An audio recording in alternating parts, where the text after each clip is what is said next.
Kylene Alcantara nagsalita na sa hiwalayan noon kay Mavi Legaspi. Nagbigay ng pahayag ang aktres na si Kylene Alcantara hinggil sa kanilang paghihiwalay ni Mavi Legaspi. Sa isang panayam sa programang Fast Talk with Boy Abunda, ibinahagi ni Kylene na panahon na para mag-move on mula sa kanilang nakaraan. Sa bawat relasyon ko, maging ito man ay sa trabaho, pagkakaibigan, o sa romantikong aspeto, palagi kong sinisikap na matuto mula rito, mga magaganda man o hindi magagandang karanasan, sabi ni Kylene. Dagdag pa niya, ngayon, sa tingin ko, oras na para lahat tayo ay mag-move on mula sa karanasang iyon. Aalagaan ko ang mga alaala dahil nag-ambag ito sa kung sino ako ngayon. Sa lahat ng nangyari, ipinahayag din ni Kylene na siya ay grateful sa karanasang nakuha niya mula sa relasyon nila ni Mavi. Ang kanyang pahayag ay nagpapakita ng kanyang positibong pananaw at pagtanaw sa mga natutunan mula sa kanilang nakaraan. Naalala ng marami ang naging kontrobersya ng kanilang paghihiwalay noong nakaraang taon, na sinasabing may kinalaman ang ina ni Mavi, si Carmina Villarroel, sa kanilang pag-aaway. Ang usaping ito ay naging tampok sa maraming balita,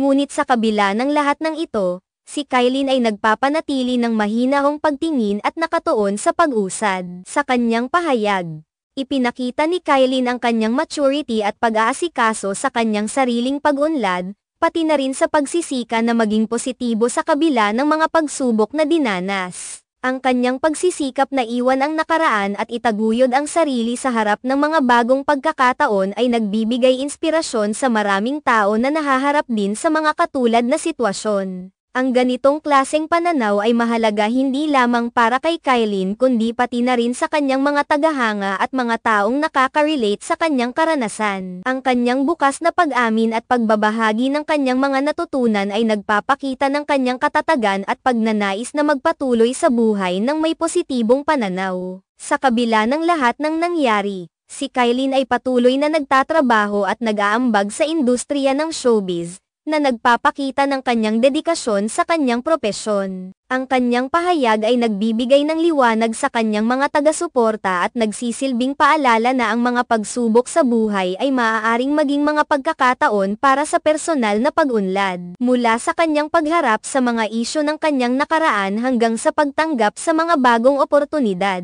si Kylene Alcantara ay patuloy na nagpapatunay na ang bawat karanasan ay may dalang aral na maaaring magbukas ng bagong pinto para sa hinaharap.